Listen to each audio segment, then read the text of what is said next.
Здравствуйте,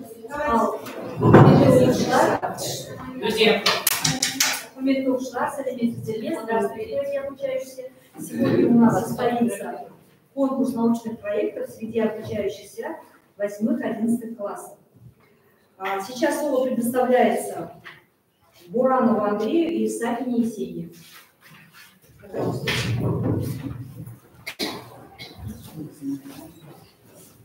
Я Буранов Андрей, учащийся 8 класса, и хотел рассказать о том, как теорема Фигурова используется в физике, геометрии и в современном мире. Теорема Фигурова была образована в 570 году до нашей эры, используется для создания методов измерения земных участков и астрономических таблиц. Но давайте посмотрим, как она используется в геометрии в современном мире. Геометрия она нужна для того, чтобы решать задачи, находить геометрических отношений в прямоугольных треугольниках. В современном мире же она используется для того, чтобы в инженерных расчетах в строительстве находить проектирование и измерения. В примерной графике теорема Фигурова используется для создания проблемы модели. Здравствуйте, меня зовут Сафина Есения, я из 8 класса, и сегодня мы представляем вам проект на тему теоремы Фигурова в физике. Эта тема интересна тем, что показывает, как математические конфликты длинных сторон применяют треугольники. В физике это важно для вычисления расстояний, скоростей, сил и других величин, которые можно представить в физике. Как же доказать теорему Фигурова? Теорему Фигурова можно доказать, если взять треугольник, нарисовать квадраты катетом или гипотенузе. Два маленьких квадрата будут равны квадрату гипотенузы. Это можно объединить формулой А в квадрате плюс Б в квадрате равно С в квадрате. Наш проект показывает, что теорема Фигурова, изучаемая на уроках математики, имеет широкое применение в физике. Оно помогает решать практические задачи и понимать законы природы. Надеюсь, что наша работа показала, что математические знания могут быть полезны в различных научных областях.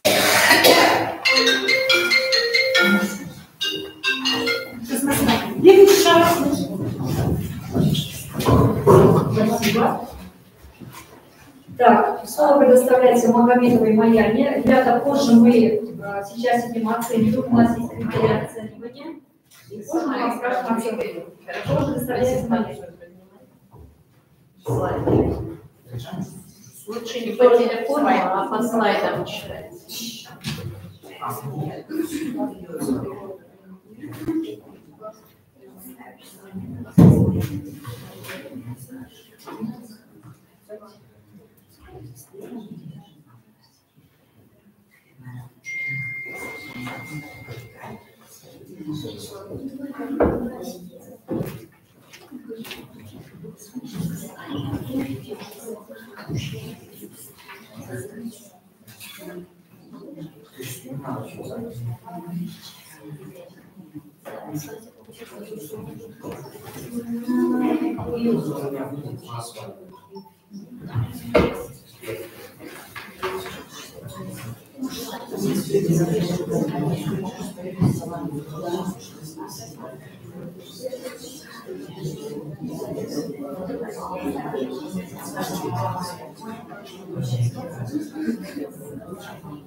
Ahbap konuşabilir şey ben.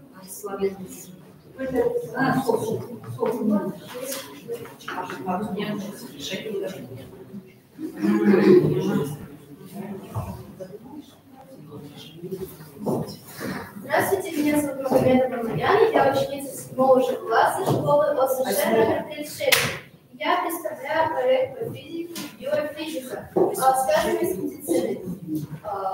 Мой преподаватель была Шейра Садуалина, и сейчас я вам расскажу чуть-чуть про это.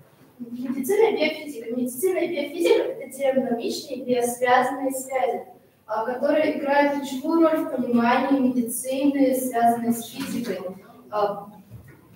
При живых организмов и разрабатывающим новаторские методы диагностики и лечения. Биомеханика. Движение функций организма. Биомеханика изучает движение живых организмов и физические принципы их работы.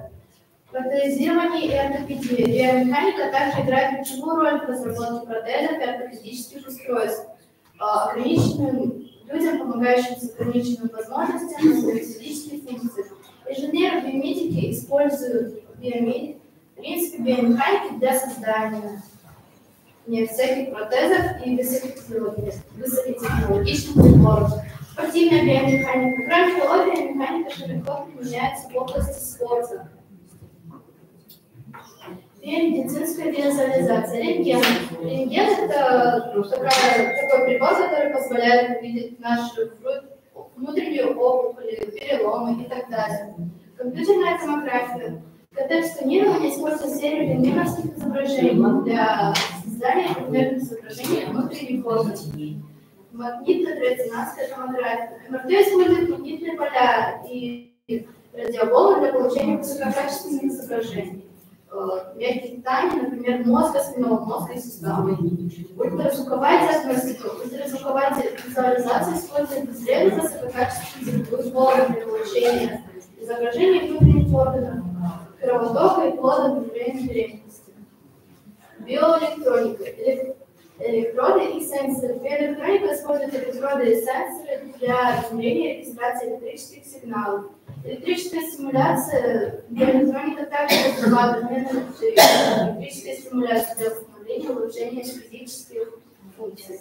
Биосенсоры. Биосенсоры – это устройства, которые сочетают биологические компоненты, такие как ферменты, антитела или клетки с преобразованием для обнаружения и измерения различных химических соединений. Искусственные органы. Биоэлектроника также играет важную роль в разработке искусственных органов, таких как кардиостимулятор, искусственные конечности органов. На сегодняшний день доказана взаимосвязь ПЧП с развитием ряда злокачественных образований у человека, например, как опухоли.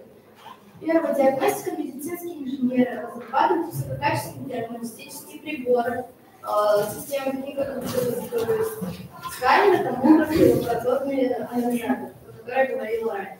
Терапия. Инженеры также создают терапевтические устройства, включая стимуляторы, импланты, лазеры, радиотерапевтические лазеры. Медицинские инженеры разрабатывают высокотехнологические протезы, ортопедические устройства. Ну, на этом мы подведем итог. Спасибо, что вы слушали. Марьяна, спасибо. В нашем высокотехнологичном мире твои разработки, я думаю, что принесут большие, для человечества принесут большие какие-то для нас определенные какие-то облегчения, какие-то свой вклад несешь. Большое тебе спасибо, желаю тебе удачи. Следующее слово предоставляется Ирине Елиной Дарье и Мичин Есении. Новые технологии Сделай и инновации. исследование биоразнообразия. Нет. Технологии и инновации.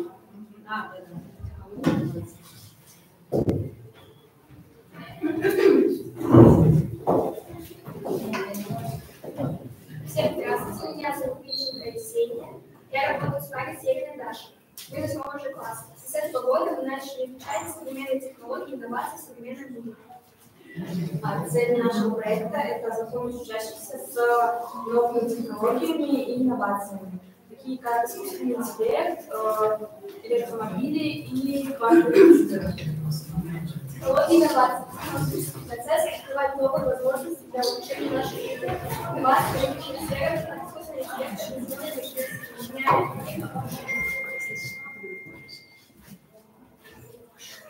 искусственный интеллект, Искусственный интеллект помогает обучению машин, организации процессов и персонализации.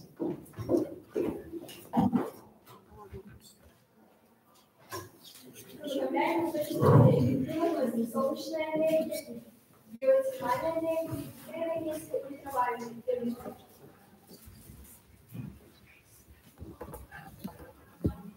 Биотехнологии. Биотехнологии, это медицина, сельское хозяйство, промышленность и окружающая среда. Какая-то информация.